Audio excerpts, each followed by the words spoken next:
inventory and assess internally how the internal participants view their destination, how powerful they are in various segments, and then we go out and we do this external image and perception study, and the variance that sometimes can be very, very prominent. And it really helps to congeal thinking and attitudes in terms of where they're strong, where they're weak. Just as an example here, you can have a great outdoor recreation destination, and internally they might think that they've got a great mix of cultural resources. But when you start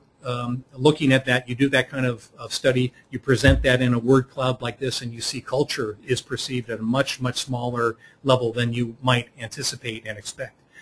And what we find very useful is to try and get a destination to not only think about that word cloud in today's world,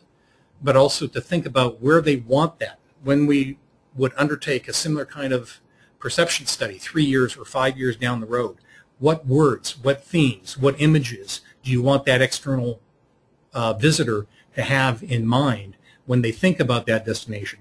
And then very importantly, some of that might be addressed through marketing, but almost in all instances it requires new product, new experiences to be developed to enhance that kind of identity and perception. So as a destination in some of these first steps has characterized in their products,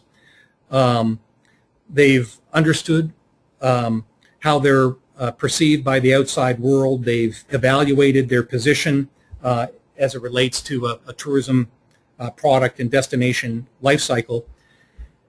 then the real work begins. It's all about how do we start moving proactive product development forward. And what I'd like to suggest is that you think of this proactive